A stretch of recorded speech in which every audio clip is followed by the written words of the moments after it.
How to Make Wealth, May 2004. This essay was originally published in Hackers and Painters. If you wanted to get rich, how would you do it? I think your best bet would be to start or join a startup. That's been a reliable way to get rich for hundreds of years. The word startup dates from the 1960s, but what happens in one is very similar to the venture-backed trading voyages of the Middle Ages. Startups usually involve technology, so much so that the phrase high-tech startup is almost redundant. A startup is a small company that takes on a hard technical problem. Lots of people get rich knowing nothing more than that. You don't have to know physics to be a good pitcher, but I think it could give you an edge to understand the underlying principles. Why do startups have to be small? Will a startup inevitably stop being a startup as it grows larger? And why do they so often work on developing new technology? Why are there so many startups selling new drugs or computer software, and none selling corn oil or laundry detergent? The proposition economically. You can think of a startup as a way to compress your whole working life into a few years. Instead of working at a low intensity for 40 years, you work as hard as you possibly can for 4. This pays especially well in technology, where you earn a premium for working fast. Here is a brief sketch of the economic proposition. If you're a good hacker in your mid-20s, you can get a job paying about $80,000 per year. So on average, such a hacker must be able to do at least $80,000 worth of work per year for the company just to break even. You could probably work twice as many hours as a corporate employee, and if you focus, you can probably get 3 times as much done in an hour. You should get another multiple of 2 at least by eliminating the drag of the pointy-haired middle manager who would be your boss in a big company. Then there is one more multiple. How much smarter are you than your job description expects you to be? Suppose another multiple of 3. Combine all these multipliers, and I'm claiming you could be 36 times more productive than you're expected to be in a random corporate job. If a fairly good hacker is worth $80,000 a year at a big company, then a smart hacker working very hard without any corporate bullshit to slow him down should be able to do work worth about $3 million a year. Like all back-of-the-envelope calculations, this one has a lot of wiggle room. I wouldn't try to defend the actual numbers, but I stand by the structure of the calculation. I'm not claiming the multiplier is precisely 36, but it is certainly more than 10, and probably rarely as high as 100. If $3 million a year seems high, remember that we're talking about the limit case. The case where you not only have zero leisure time, but indeed work so hard that you endanger your health. Startups are not magic. They don't change the laws of wealth creation. They just represent a point at the far end of the curve. There is a conservation law at work here. If you want to make $1 million, you have to endure $1 million worth of pain. For example, one way to make $1 million would be to work for the post office your whole life and save every penny of your salary. Imagine the stress of working for the post office for 50 years. In a startup, you compress all this stress into 3 or 4 years. You do tend to get a certain bulk discount if you buy the economy size pane, but you can't evade the fundamental conservation law. If starting a startup were easy, everyone would do it. Millions, not billions. If $3 million a year seems high to some people, it will seem low to others. 3 million? How do I get to be a billionaire like Bill Gates? So let's get Bill Gates out of the way right now. It's not a good idea to use famous rich people as examples, because the press only write about the very richest, and these tend to be outliers. Bill Gates is a smart, determined, and hardworking man, but you need more than that to make as much money as he has. You also need to be very lucky. There is a large random factor in the success of any company. So the guys you end up reading about in the papers are the ones who are very smart, totally dedicated, and win the lottery. Certainly Bill is smart and dedicated, but Microsoft also happens to have been the beneficiary of one of the most spectacular blunders in the history of business. The licensing deal for DOS. No doubt Bill did everything he could to steer IBM into making that blunder, and he has done an excellent job of exploiting it. But if there had been one person with a brain on IBM's side, Microsoft's future would have been very different. Microsoft at that stage had little leverage over IBM. They were effectively a component supplier. If IBM had required an exclusive license as they should have, Microsoft would still have signed the deal. It would still have meant a lot of money for them, and IBM could easily have gotten an operating system elsewhere. Instead, IBM ended up using all its power in the market to give Microsoft control of the PC standard. From that point, all Microsoft had to do was execute. They never had to bet the company on a bold decision. All they had to do was play hardball with licensees and copy more innovative products reasonably promptly. If IBM hadn't made this mistake, Microsoft would still have been a successful company, but it could not have grown so big so fast. Bill Gates would be rich, but he'd be somewhere near the bottom of the Forbes 400 with the other guys his age. There are a lot of ways to get rich, and this essay is about only one of them. This essay is about how to make money by creating wealth and getting paid for it.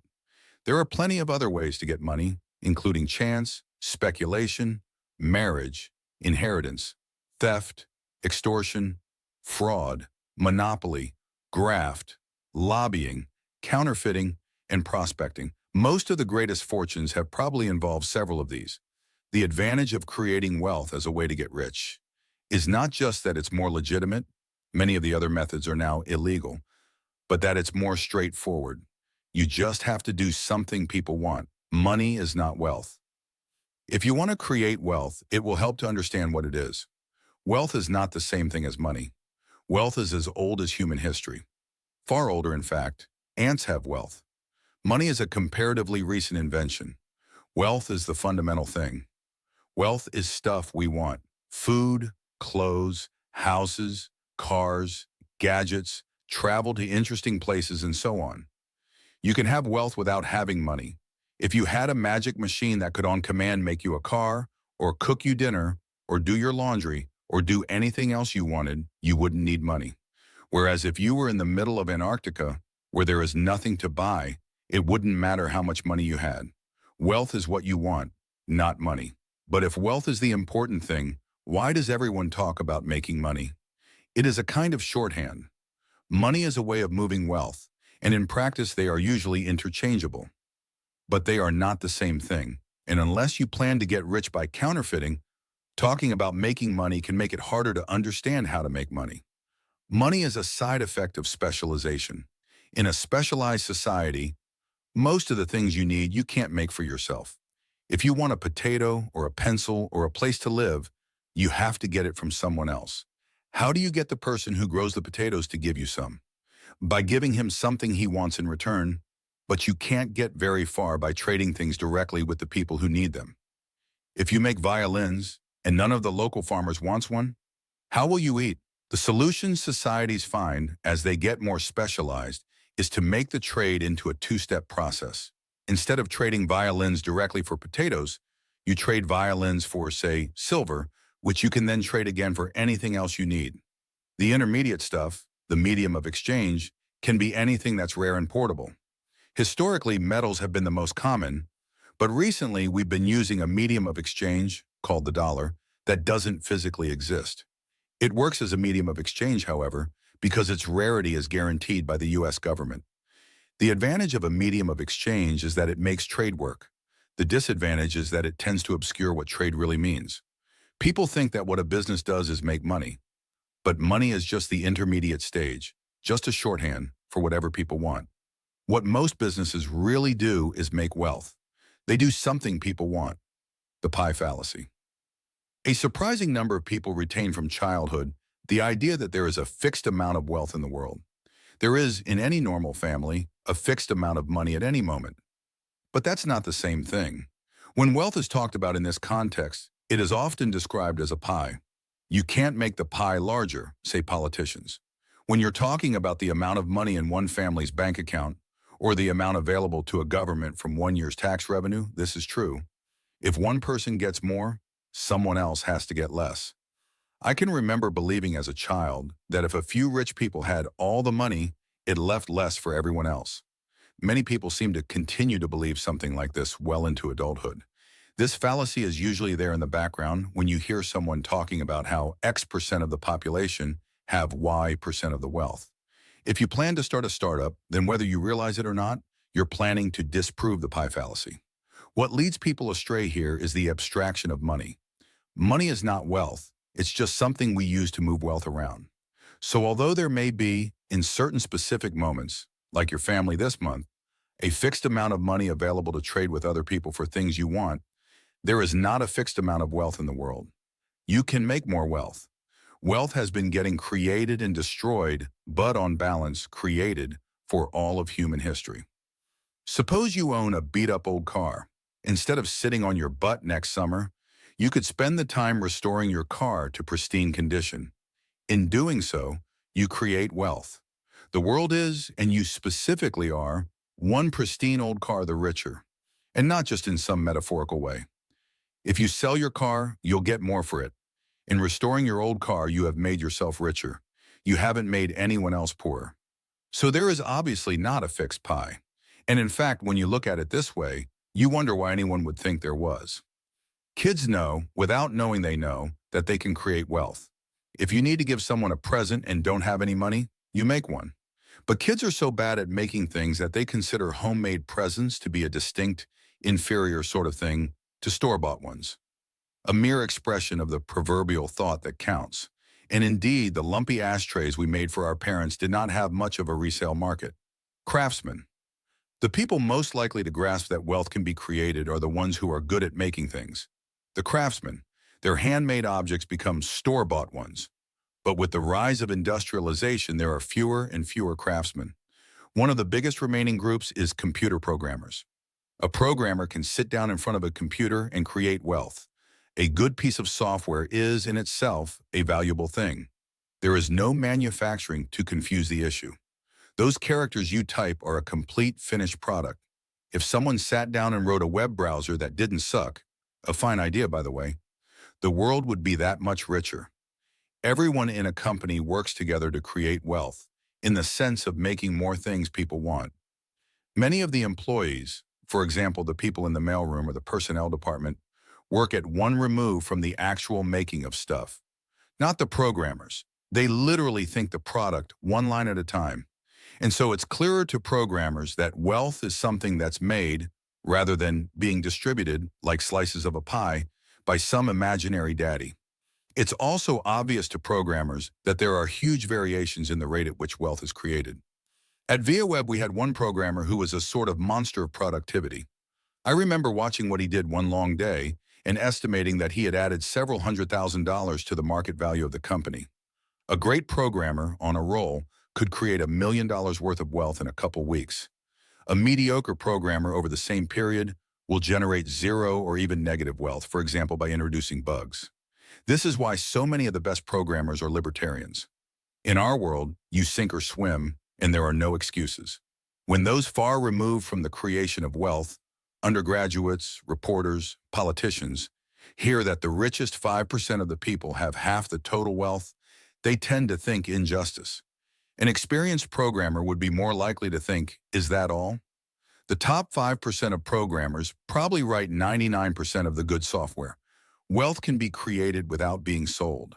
Scientists, till recently at least, effectively donated the wealth they created. We are all richer for knowing about penicillin because we're less likely to die from infections. Wealth is whatever people want, and not dying is certainly something we want. Hackers often donate their work by writing open-source software that anyone can use for free. I am much the richer for the operating system FreeBSD, which I'm running on the computer I'm using now, and so is Yahoo, which runs it on all their servers. What a job is in industrialized countries. People belong to one institution or another, at least until their 20s. After all those years, you get used to the idea of belonging to a group of people who all get up in the morning, go to some set of buildings, and do things that they do not ordinarily enjoy doing. Belonging to such a group becomes part of your identity. Name, age, role, institution. If you have to introduce yourself or someone else describes you, it will be as something like John Smith, age 10, a student at such and such elementary school, or John Smith, age 20, a student at such and such college. When John Smith finishes school, he is expected to get a job. And what getting a job seems to mean is joining another institution. Superficially, it's a lot like college. You pick the companies you want to work for and apply to join them. If one likes you, you become a member of this new group. You get up in the morning and go to a new set of buildings and do things that you do not ordinarily enjoy doing. There are a few differences. Life is not as much fun and you get paid instead of paying as you did in college, but the similarities feel greater than the differences. John Smith is now John Smith, 22, a software developer at such and such corporation. In fact, John Smith's life has changed more than he realizes. Socially, a company looks much like college, but the deeper you go into the underlying reality, the more different it gets. What a company does and has to do if it wants to continue to exist is earn money. And the way most companies make money is by creating wealth. Companies can be so specialized that this similarity is concealed, but it is not only manufacturing companies that create wealth. A big component of wealth is location. Remember that magic machine that could make you cars and cook you dinner and so on? It would not be so useful if it delivered your dinner to a random location in Central Asia. If wealth means what people want, companies that move things also create wealth. Ditto for many other kinds of companies that don't make anything physical. Nearly all companies exist to do something people want.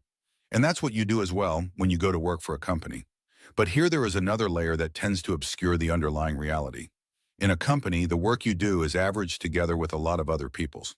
You may not even be aware you're doing something people want. Your contribution may be indirect, but the company as a whole must be giving people something they want or they won't make any money. And if they are paying you X dollars a year, then on average you must be contributing at least X dollars a year worth of work. Or the company will be spending more than it makes and will go out of business. Someone graduating from college thinks and is told that he needs to get a job, as if the important thing were becoming a member of an institution. A more direct way to put it would be, you need to start doing something people want. You don't need to join a company to do that. All a company is a group of people working together to do something people want. It's doing something people want that matters, not joining the group. For most people, the best plan probably is to go to work for some existing company. But it is a good idea to understand what's happening when you do this. A job means doing something people want, averaged together with everyone else in that company. Working harder. That averaging gets to be a problem. I think the single biggest problem afflicting large companies is the difficulty of assigning a value to each person's work. For the most part, they punt. In a big company, you get paid a fairly predictable salary for working fairly hard. You're expected not to be obviously incompetent or lazy, but you're not expected to devote your whole life to your work. It turns out, though, that there are economies of scale in how much of your life you devote to your work. In the right kind of business, someone who really devoted himself to work could generate 10 or even 100 times as much wealth as an average employee can.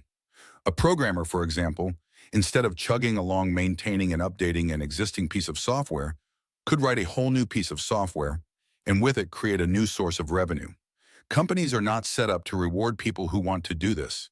You can't go to your boss and say, I'd like to start working 10 times as hard, so will you please pay me 10 times as much? For one thing, the official fiction is that you are already working as hard as you can. But a more serious problem is that the company has no way of measuring the value of your work.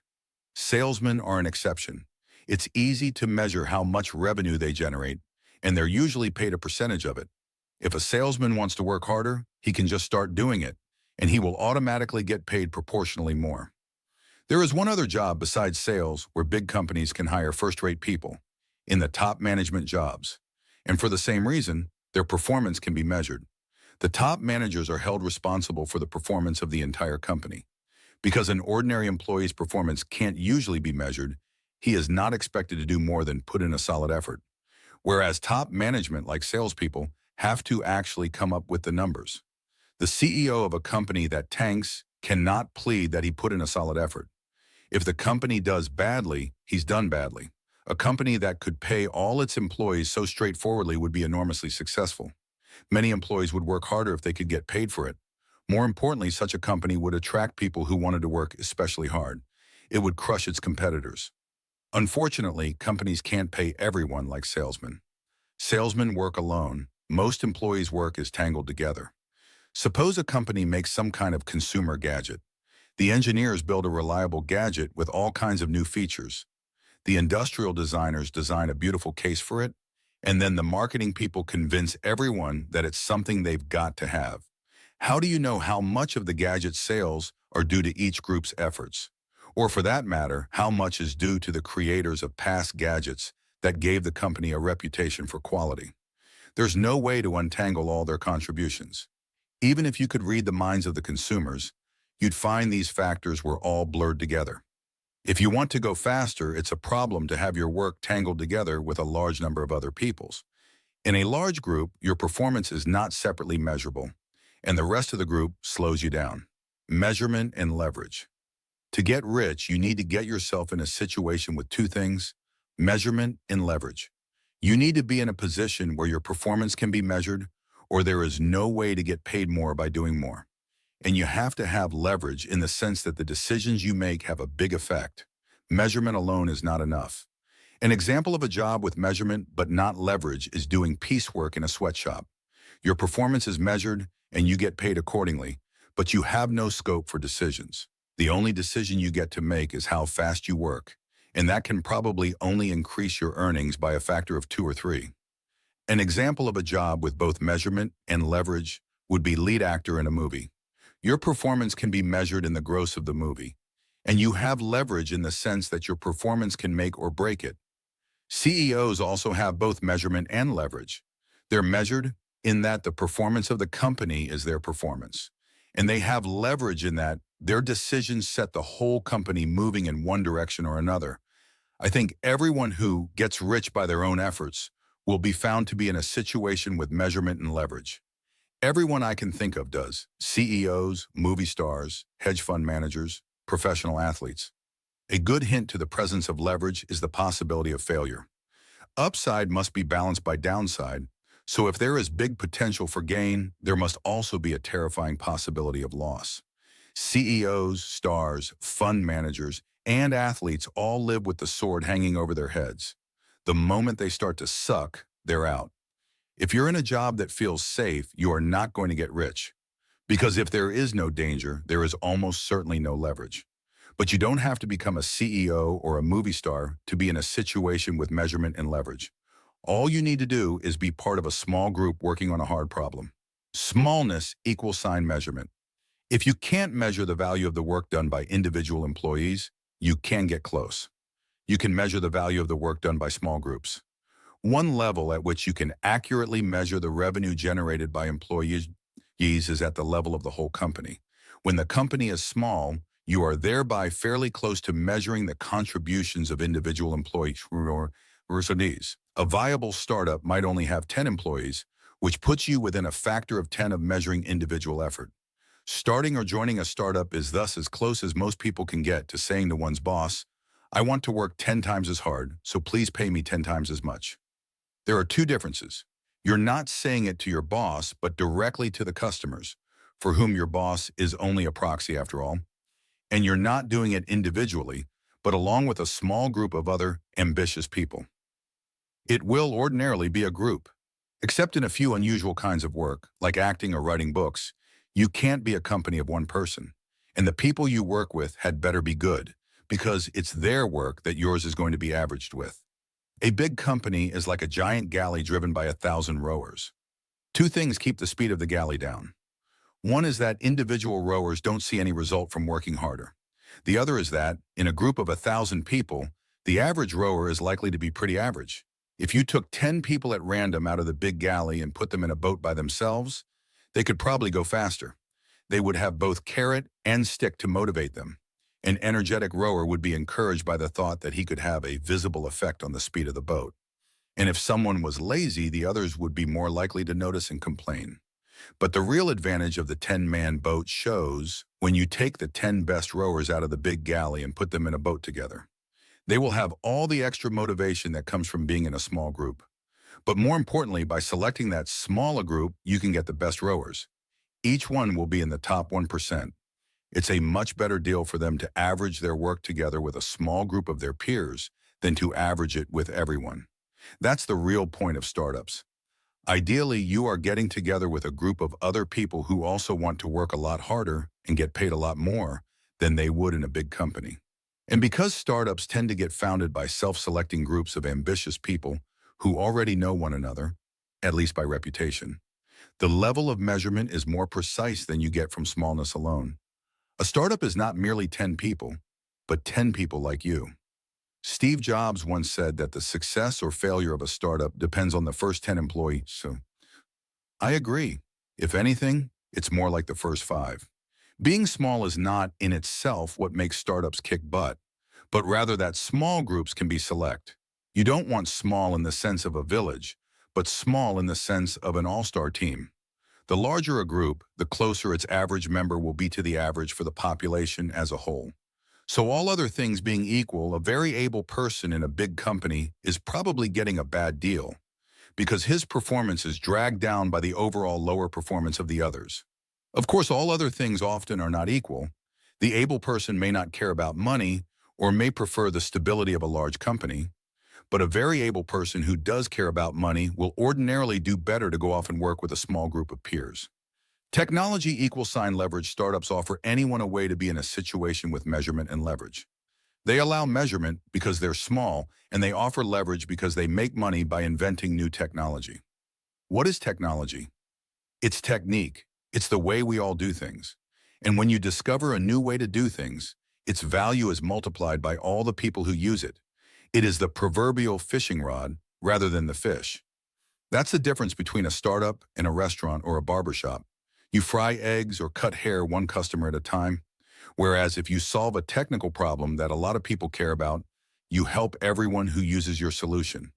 That's leverage. If you look at history, it seems that most people who got rich by creating wealth did it by developing new technology. You just can't fry eggs or cut hair fast enough.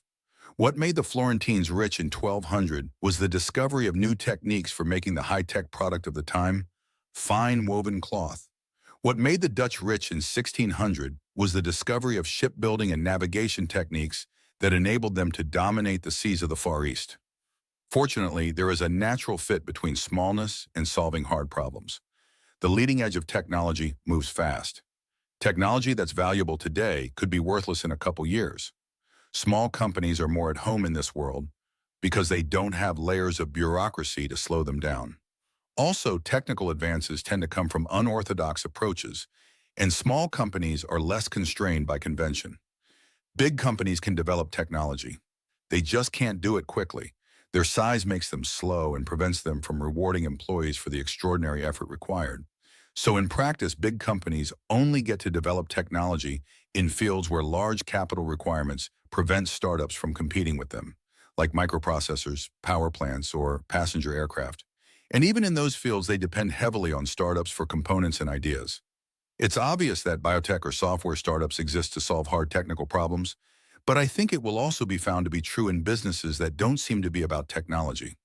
McDonald's, for example, grew big by designing a system, the McDonald's franchise, that could then be reproduced at will all over the face of the earth. A McDonald's franchise is controlled by rules so precise that it is practically a piece of software. Write once, run everywhere. Ditto for Walmart. Sam Walton got rich not by being a retailer, but by designing a new kind of store. Use difficulty as a guide, not just in selecting the overall aim of your company, but also at decision points along the way. At ViaWeb, one of our rules of thumb was run upstairs. Suppose you are a little nimble guy being chased by a big fat bully. You open a door and find yourself in a staircase. Do you go up or down? I say up. The bully can probably run downstairs as fast as you can. Going upstairs, his bulk will be more of a disadvantage. Running upstairs is hard for you, but even harder for him. What this meant in practice was that we deliberately sought hard problems.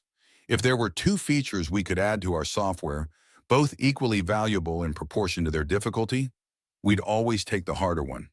Not just because it was more valuable, but because it was harder. We delighted in forcing bigger, slower competitors to follow us over difficult ground.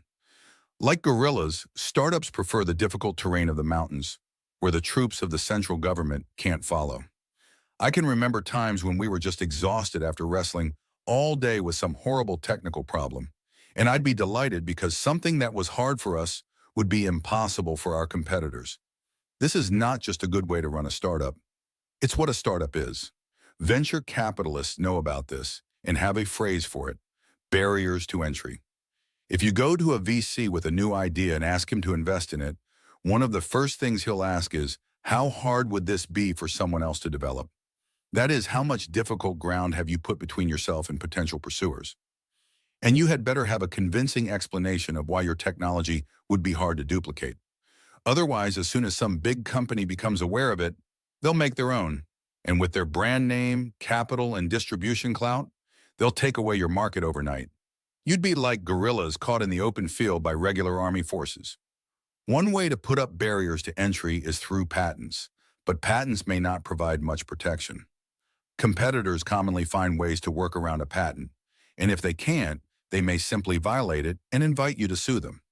A big company is not afraid to be sued. It's an everyday thing for them. They'll make sure that suing them is expensive and takes a long time. Ever heard of Philo Farnsworth? He invented television. The reason you've never heard of him is that his company was not the one to make money from it. The company that did was RCA, and Farnsworth's reward for his efforts was a decade of patent litigation. Here, as so often, the best defense is a good offense. If you can develop technology that's simply too hard for competitors to duplicate, you don't need to rely on other defenses. Start by picking a hard problem, and then at every decision point, take the harder choice. The catch, ease. If it were simply a matter of working harder than an ordinary employee and getting paid proportionately, it would obviously be a good deal to start a startup. Up to a point, it would be more fun. I don't think many people like the slow pace of big companies, the interminable meetings, the water cooler conversations, the clueless middle managers, and so on. Unfortunately, there are a couple catches. One is that you can't choose the point on the curve that you want to inhabit. You can't decide, for example, that you'd like to work just 2 or 3 times as hard and get paid that much more. When you're running a startup, your competitors decide how hard you work, and they pretty much all make the same decision, as hard as you possibly can. The other catch is that the payoff is only on average proportionate to your productivity. There is, as I said before, a large random multiplier in the success of any company. So in practice, the deal is not that you're 30 times as productive and get paid 30 times as much. It is that you're 30 times as productive and get paid between 0 and 1,000 times as much. If the mean is 30 times, the median is probably 0. Most startups tank, and not just the dog food portals we all heard about during the internet bubble. It's common for a startup to be developing a genuinely good product, take slightly too long to do it, run out of money, and have to shut down. A startup is like a mosquito. A bear can absorb a hit, and a crab is armored against one, but a mosquito is designed for one thing: to score. No energy is wasted on defense. The defense of mosquitoes as a species is that there are a lot of them, but this is little consolation to the individual mosquito. Startups, like mosquitoes, tend to be an all-or-nothing proposition, and you don't generally know which of the two you're going to get till the last minute. ViaWeb came close to tanking several times. Our trajectory was like a sine wave. Fortunately, we got bought at the top of the cycle, but it was damn close. While we were visiting Yahoo in California to talk about selling the company to them, we had to borrow a conference room to reassure an investor who was about to back out of a new round of funding that we needed to stay alive. The all-or-nothing aspect of startups was not something we wanted. ViaWeb's hackers were all extremely risk-averse. If there had been some way just to work super hard and get paid for it, without having a lottery mixed in, we would have been delighted. We would have much preferred a 100% chance of $1 million to a 20% chance of $10 million. Even though theoretically the second is worth twice as much. Unfortunately, there is not currently any space in the business world where you can get the first deal.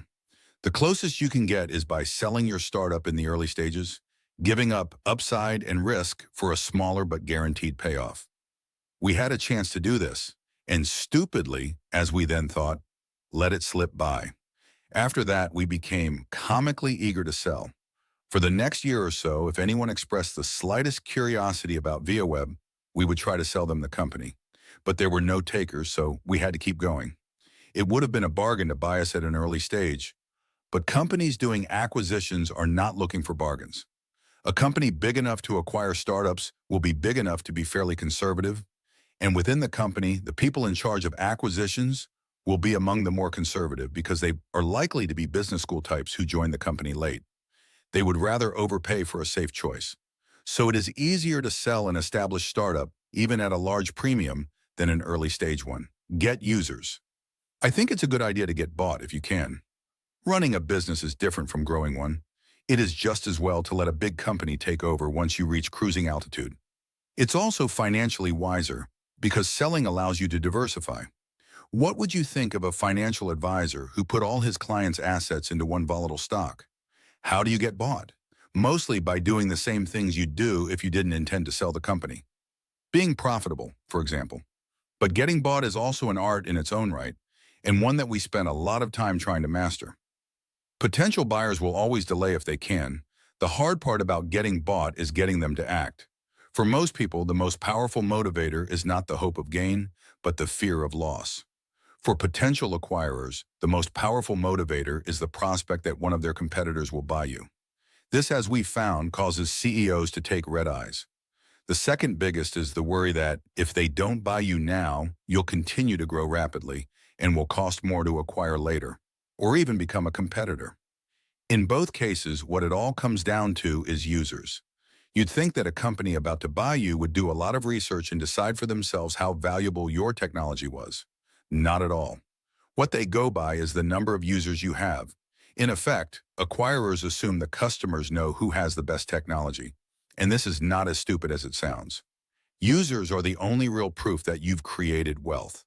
Wealth is what people want, and if people aren't using your software, maybe it's not just because you're bad at marketing.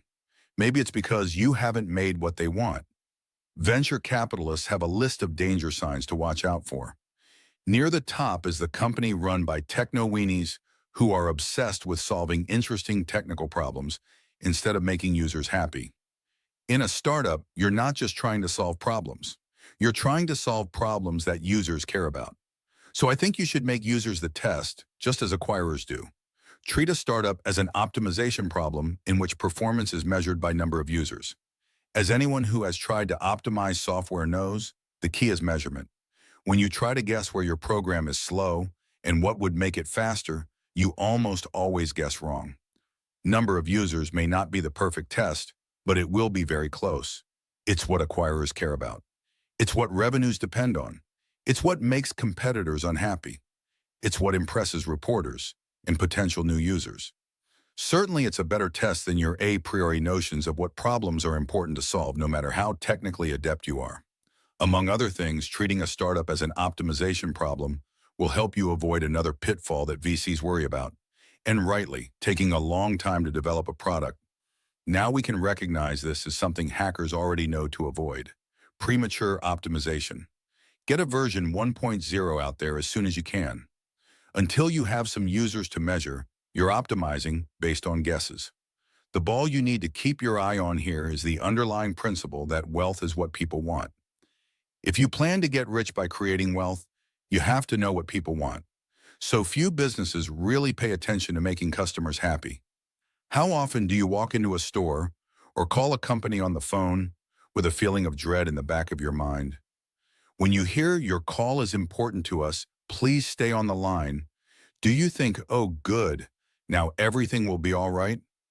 A restaurant can afford to serve the occasional burnt dinner. But in technology, you cook one thing, and that's what everyone eats. So any difference between what people want and what you deliver is multiplied. You please or annoy customers wholesale. The closer you can get to what they want, the more wealth you generate. Wealth and power making wealth is not the only way to get rich. For most of human history, it has not even been the most common. Until a few centuries ago, the main sources of wealth were mines, slaves, and serfs, land, and cattle, and the only ways to acquire these rapidly were by inheritance, marriage, conquest, or confiscation. Naturally, wealth had a bad reputation. Two things changed. The first was the rule of law. For most of the world's history, if you did somehow accumulate a fortune, the ruler or his henchmen would find a way to steal it. But in medieval Europe, something new happened. A new class of merchants and manufacturers began to collect in towns. Together, they were able to withstand the local feudal lord. So for the first time in our history, the bullies stopped stealing the nerds' lunch money. This was naturally a great incentive, and possibly indeed the main cause of the second big change: industrialization. A great deal has been written about the causes of the Industrial Revolution, but surely a necessary, if not sufficient, condition was that people who made fortunes be able to enjoy them in peace. One piece of evidence is what happened to countries that tried to return to the old model, like the Soviet Union, and to a lesser extent Britain under the labor governments of the 1960s and early 1970s. Take away the incentive of wealth, and technical innovation grinds to a halt. Remember what a startup is, economically. A way of saying, I want to work faster. Instead of accumulating money slowly by being paid a regular wage for 50 years, I want to get it over with as soon as possible. So governments that forbid you to accumulate wealth are in effect decreeing that you work slowly. They're willing to let you earn $3 million over 50 years, but they're not willing to let you work so hard that you can do it in two. They are like the corporate boss that you can't go to and say, I want to work 10 times as hard, so please pay me 10 times as much. Except this is not a boss you can escape by starting your own company. The problem with working slowly is not just that technical innovation happens slowly. It's that it tends not to happen at all. It's only when you're deliberately looking for hard problems as a way to use speed to the greatest advantage that you take on this kind of project. Developing new technology is a pain in the ass. It is, as Edison said, 1% inspiration and 99% perspiration. Without the incentive of wealth, no one wants to do it. Engineers will work on sexy projects like fighter planes and moon rockets for ordinary salaries, but more mundane technologies like light bulbs or semiconductors have to be developed by entrepreneurs. Startups are not just something that happened in Silicon Valley in the last couple decades. Since it became possible to get rich by creating wealth, everyone who has done it has used essentially the same recipe: measurement and leverage, where measurement comes from working with a small group and leverage from developing new techniques. The recipe was the same in Florence in 1200 as it is in Santa Clara today. Understanding this may help to answer an important question: why Europe grew so powerful? Was it something about the geography of Europe? Was it that Europeans are somehow racially superior? Was it their religion? The answer, or at least the proximate cause, may be that the Europeans rode on the crest of a powerful new idea, allowing those who made a lot of money to keep it. Once you're allowed to do that, people who want to get rich can do it by generating wealth instead of stealing it. The resulting technological growth translates not only into wealth, but into military power. The theory that led to the stealth plane was developed by a Soviet mathematician. But because the Soviet Union didn't have a computer industry, it remained for them a theory. They didn't have hardware capable of executing the calculations fast enough to design an actual airplane. In that respect, the Cold War teaches the same lesson as World War II, and for that matter, most wars in recent history. Don't let a ruling class of warriors and politicians squash the entrepreneurs. The same recipe that makes individuals rich makes countries powerful. Let the nerds keep their lunch money, and you rule the world. Notes: one valuable thing you tend to get only in startups is uninterruptibility. Different kinds of work have different time quanta. Someone proofreading a manuscript could probably be interrupted every 15 minutes with little loss of productivity. But the time quantum for hacking is very long. It might take an hour just to load a problem into your head.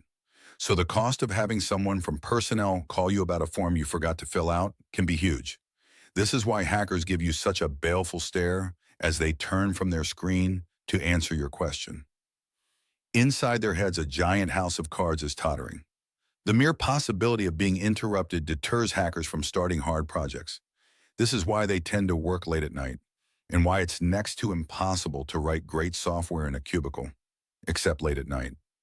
One great advantage of startups is that they don't yet have any of the people who interrupt you. There is no personnel department, and thus no form, nor anyone to call you about it. Faced with the idea that people working for startups might be 20 or 30 times as productive as those working for large companies, executives at large companies will naturally wonder, how could I get the people working for me to do that? The answer is simple: pay them to. Internally, most companies are run like communist states. If you believe in free markets, why not turn your company into one? Hypothesis: a company will be maximally profitable when each employee is paid in proportion to the wealth they generate. Until recently, even governments sometimes didn't grasp the distinction between money and wealth. Adam Smith in Wealth of Nations mentions several that tried to preserve their wealth by forbidding the export of gold or silver. But having more of the medium of exchange would not make a country richer. If you have more money chasing the same amount of material wealth, the only result is higher prices. There are many senses of the word wealth. not all of them material. I'm not trying to make a deep philosophical point here about which is the true kind. I'm writing about one specific, rather technical sense of the word wealth, what people will give you money for. This is an interesting sort of wealth to study because it is the kind that prevents you from starving. And what people will give you money for depends on them, not you. When you're starting a business, it's easy to slide into thinking that customers want what you do. During the internet bubble, I talked to a woman who, because she liked the outdoors, was starting an outdoor portal. You know what kind of business you should start if you like the outdoors? One to recover data from crashed hard disks. What's the connection? None at all, which is precisely my point. If you want to create wealth in the narrow technical sense of not starving, then you should be especially skeptical about any plan that centers on things you like doing. That is where your idea of what's valuable is least likely to coincide with other people's. In the average car restoration, you probably do make everyone else microscopically poorer by doing a small amount of damage to the environment. While environmental costs should be taken into account, they don't make wealth a zero-sum game. For example, if you repair a machine that's broken because a part has come unscrewed, you create wealth with no environmental cost. This essay was written before Firefox. Many people feel confused and depressed in their early 20s. Life seemed so much more fun in college. Well, of course it was. Don't be fooled by the surface similarities. You've gone from guest to servant. It's possible to have fun in this new world. Among other things, you now get to go behind the doors that say, authorized personnel only. But the change is a shock at first, and all the worse if you're not consciously aware of it. When VCs asked us how long it would take another startup to duplicate our software, we used to reply that they probably wouldn't be able to at all. I think this made us seem naive, or liars. Few technologies have one clear inventor, so as a rule, if you know the inventor of something, the telephone, the assembly line, the airplane, the light bulb, the transistor, it is because their company made money from it, and the company's PR people worked hard to spread the story. If you don't know who invented something, the automobile, the television, the computer, the jet engine, the laser, it's because other companies made all the money. This is a good plan for life in general. If you have two choices, choose the harder. If you're trying to decide whether to go out running or sit home and watch TV, go running. Probably the reason this trick works so well is that when you have two choices and one is harder, the only reason you're even considering the other is laziness. You know in the back of your mind what's the right thing to do, and this trick merely forces you to acknowledge it. It is probably no accident that the middle class first appeared in northern Italy and the Low Countries, where there were no strong central governments. These two regions were the richest of their time and became the twin centers from which Renaissance civilization radiated. If they no longer play that role, it is because other places like the United States have been truer to the principles they discovered. It may indeed be a sufficient condition, but if so, why didn't the Industrial Revolution happen earlier? Two possible and not incompatible answers. It did. The Industrial Revolution was one in a series, because in medieval towns, monopolies and guild regulations initially slowed the development of new means of production. Comment on this essay.